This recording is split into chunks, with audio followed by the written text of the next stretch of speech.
Taurus. Dapat may present. Pag sabi ko Taurus, present, ganun. Di ka marunong. Okay. My dear Taurus, first 15 days of August.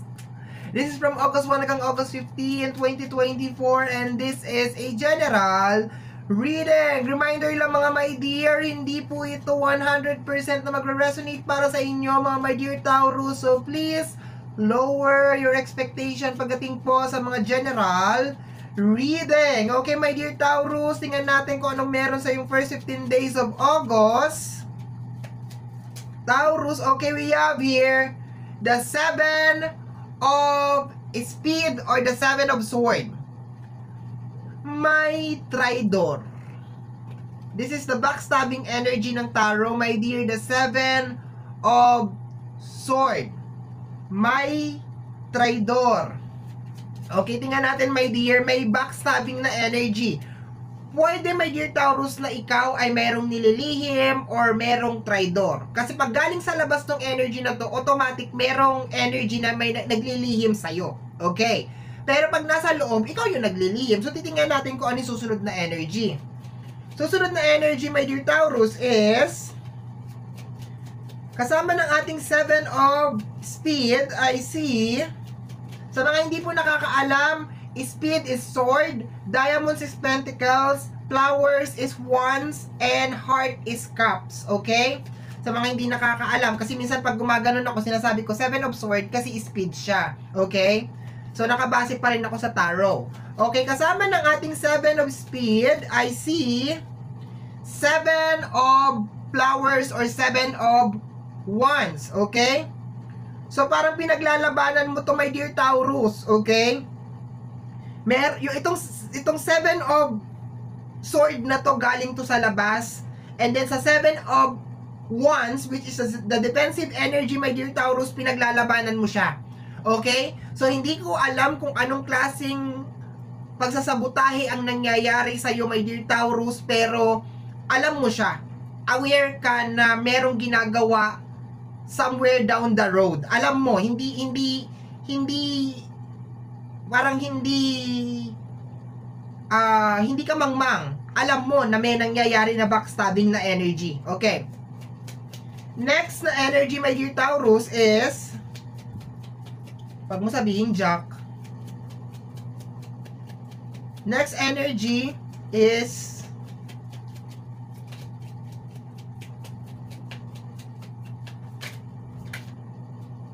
may bumaliktad. The 2 of Speed. Okay? So, may denial na energy. Okay? Nakukuha ko dito parang hindi matanggap. Hindi ikaw. Meron tao na parang hindi niya matanggap. Parang meron hindi siya matanggap. Yun ang nakukuha ko na energy. Kasi denial energy ang 2 of Speed or 2 of Sword. And nakapartner siya dito sa ating backstabbing na energy, 7 of Speed. So parang meron siyang hindi matanggap tungkol sa'yo. Next Christmas, I give you my heart. We have here the King of Hearts. Okay?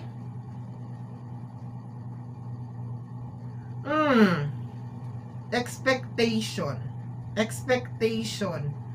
Meron siyang ine-expect na posibleng mangyari sa'yo. Pero kung i-convert ko naman yung energy pagdating sa'yo, expected mo na to. Expected mo na one of this day, parang lalabas siya at mag-e-eksena siya. Parang gano'n na nakukuha ko dito, my dear. Sa kanya, kung i-connect ko sa energy niya, my dear, is medyo disappointed siya kasi yung mga ine-expect niya, my dear, na posibleng mangyari sa'yo ay hindi nangyayari. Okay? Kumbaga, yung mga nakatanim sa isip niya na posibleng mangyari sa'yo ay hindi nangyayari. Okay? So, yun na nakukuha ko dyan. And sa'yo naman, my dear, expected mo na, my dear, na lalabas din tong tao na to, o tong energy na to. Okay? Ibig sabihin, expected mo na talaga na may tatridor sa'yo or merong gagawa ng hindi maganda sa'yo. Okay, next, my dear Taurus. Next energy. In all fairness, my dear, handa ka. Handa yung energy mo. Hindi siya surprise. Alam mo. Okay, we have here the 9 of Cups. Normally, pag lumalabas, my dear, ang 9 of Cups or the 9 of Hearts, related to sa mga manifestation mo. So, expected mo na, my dear, first 15 days of August, maglalabasan itong mga negative energy na posibleng gusto kang i-distract para makamit mo yung mga bagay na gusto mong mangyari sa buhay. Okay? And itong mga maglalabasan na negative na energy, nandyan lang sila sa sulok-sulok, na nanahimik lang sila. Nagkatagpo, my dear Taurus, na yung ine-expect nila na mangyayari sa'yo, hindi siya mangyari-yari. Posibleng dinadasal nila na mag-fail ka or something, pero hindi nagyari. Kaya ang gagawin nila ngayon, my dear, ay kikilos na sila. Ibig sabihin, papasok sila sa buhay mo, posibleng kaibiganin ka, or guguluhin ka, posibleng aawayin ka, pero expected mo na to, my dear. Alam mo na mangyayari to. Okay? Next energy tayo, my dear. Next energy, we have here the 9 of Wands. Baka yung iba sa inyo, my dear, 9 of Flowers or 9 of Wands, baka yung iba sa inyo parang hirap na hirap kang layuan yung energy na to. Baka posibleng sobrang close lang sa'yo nitong tao na to, pero hindi ko kino-close na posible na papasok pa lang siya sa buhay mo. Pero sa energy ng 9 of Wands, sinasabi dito na parang hirap na hirap kang layuan itong energy na to. Okay? Meron dalawang heart over here. So, posible, baka malapit sa puso mo. Okay? We have here the Ace of Flowers or the Ace of Wands. Parang pinadja-jackpot mo lang yata, my dear. Okay? Kasi sa combination ng 9 of Wands, the 9 of Flowers and the Ace of Flowers, 9 of Wands and the Ace of Wands, magi-start ka ng something. Ibig sabihin, sa first 15 days of August, nang dahil sa gagawin niya, makakaisip ka na ng paraan kung paano siya layuan. Okay, so may ending na mangyayari dito, my dear. Dahil mag-e-eksena siya, na which is ini-expect mo naman na mag-e-eksena siya, yun ang magiging dahilan para layuan mo siya. Yun ang nakukuha ko dito, my dear, ha? Kasi merong Ace of Wands. Sa energy ng Ace of Wands, posibleng mag-start ka ng panibagong buhay, pwedeng lumipat ka ng lugar, mag-start ka ng panibagong career, posible din, my dear, na may panibagong love life. Okay? Kasi partner niya yung King of Hearts. Next energy, my dear Taurus.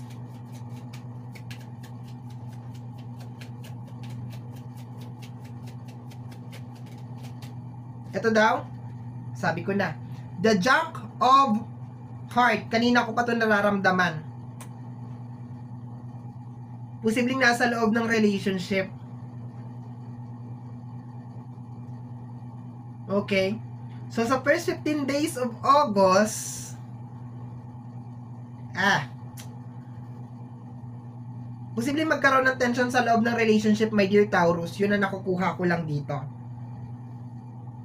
Okay? Wait lang. Saglit lang, ha.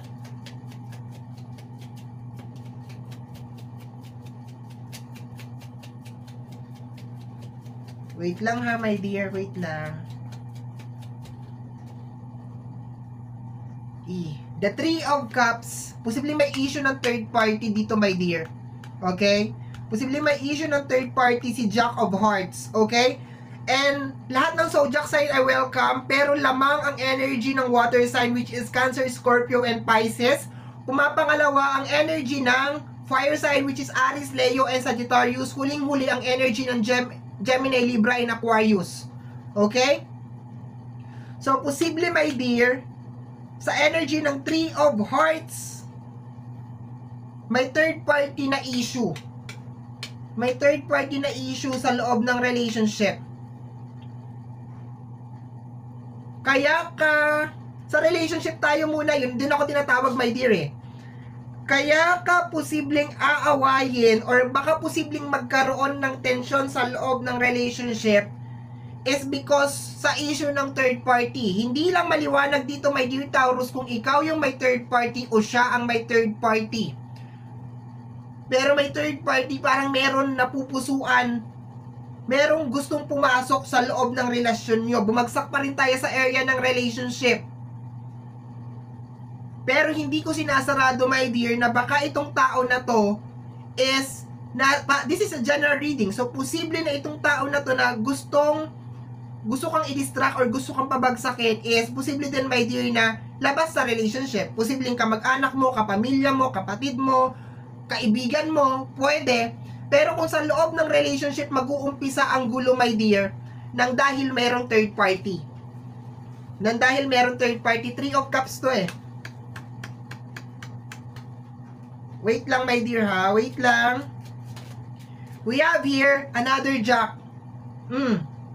Umuulan ng Jack. Siya to eh. Ito din siya. Naka-line up dito, oh. Sa gilid. Backstabbing energy. Hindi mo maiwasan. Si Jack pa rin. Siya pa rin. Sa energy. Posibleng may kutob ka na rin, my dear Taurus. Kasi hati itong reading na to eh. Itong lamesa na to, hati ito. Kanya to, sa'yo to. No? And kung makikita mo si Jack, nag-appear sa side mo, nag-appear din siya sa kabilang side. Okay? Dito sa side na to, my dear, nandito siya, dito din, nandito din siya sa kabila. Sa kabilang side, my dear, posibleng expected mo na, my dear, na merong mali sa loob ng relationship or sa connection ninyong dalawa. Merong mali. Parang merong tinatago sa'yo tong person na to. Remember, ang unang card natin is the 7 of Swords, which is may kinalaman sa lihim. Pero sinasabi ng card dito, my dear Taurus, na alam mo na meron siyang nililihim sa'yo. And ini-expect mo lang din, my dear Taurus, na anytime soon, lalabas tong lihim na to. So, hindi bago sa'yo tong eksena na to. Alam mo tong eksena na to na mangyayari to very, very soon. Okay? And double purpose yung energy. Para ma-distract ka at para ma-paralyze ka at hindi mo magawa yung mga bagay na gusto mong gawin. Okay? Next.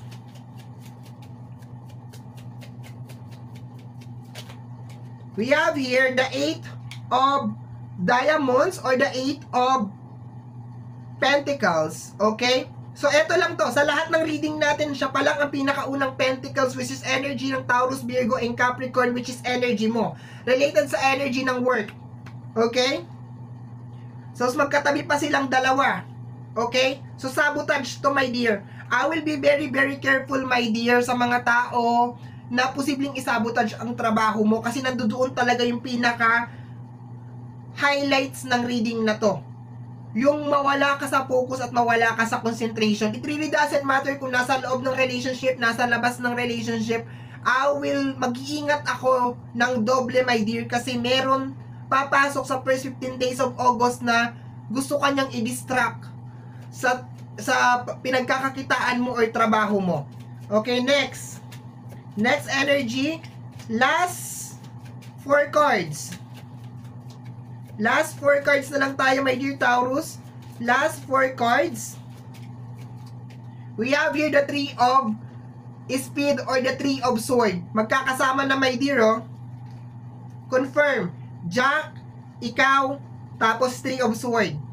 Maski ikaw, maiintindihan mo to, my dear. Okay? Jack, 8 of Diamonds, 3 of Sword. Okay? 3 of Sword, pagkadismaya. Okay? Ayan na, closing na tayo eh. 3 cards na lang. So, dito, my dear, kino-confirm dito na isang energy ng Jack ang papasok sa buhay mo or posibleng nasa loob ng buhay mo ang gagawa ng eksena sa first 15 days of August. Kanina ko pa siya nararamdaman, nag-uumpisa pa lang yung reading. Si Jack. Okay? May bonus card tayo. 1, 2, 3, 4. Dapat 3 na lang to. We have here the 8 of Speed. Ayan. 8 of Speed or 8 of Sword. Okay? Trap card energy ang 8 of Sword. Okay? 8, Jack, 8 of Jack, 8 of Diamonds, and the 8. Yung kwadrado na yan. Ayan, oh. Next natin dito is another Jack. Siya na pa rin, lalabas pa rin talaga sa baba, magkasama. Trap card, Jack. Trap card, Jack. Anong sabi sa taas? Isang tao na posibleng malapit sa'yo or hindi mo maiwasan. Jack, 8 of speed. Jack, 8 of speed. Posibleng, this is a general reading, my dear, ha? Posibleng nasa buhay mo or posibleng pag pinapasok mo sa buhay mo, hindi na siya aalis sa buhay mo. Okay? So, mag-iingat ako sa mga taong papapasukin ko sa buhay ko sa first 15 days of August. Okay? Umuulan ng Jack, be. Last card is the 2 of Cups. Last card to. Ang 2 of Cups or 2 of Hearts is bagong relationship. Bagong relationship, bagong tao. Okay? Ito yon. Posible, my dear, na mai-inlove ka, magkakagusto ka, or papa-inlabing ka, sisirain ito ang buhay mo. Maniwala ka sa akin. Okay? So, bantayan mo loob at labas ng buhay mo, my dear. Last card natin over here is the 5 of Speed or the 5 of Sword. Okay, last card to. Normally, ang 5 of Sword is may kinalaman sa confrontation, away, magulo tong card na to. Okay? So, mga my dear, ingat-ingat lang sa first 15 days of August. Focus lang sa mga gustong mangyari sa buhay. Okay? And umiwas ka sa energy ng Jack. Medyo umuulan sila, ang dami-dami nila, 3 sila nandito sa aking lamesa, okay? So, be careful, okay? So, my dear Taurus, yan ang reading mo para sa yung first 15 days of August. Somehow, my dear, kung nagustuhan mo to, especially kung napadaan ka lang, don't forget to subscribe. Click lamang po ang notification bell para ma-update ka sa aking mga upload. And free to like, free to share, free to comment sa lahat ng ating mga videos. Once again, my name is RJ, also known as Apo J. Maraming salamat po, and until next time, bye-bye! Thank you, my dear!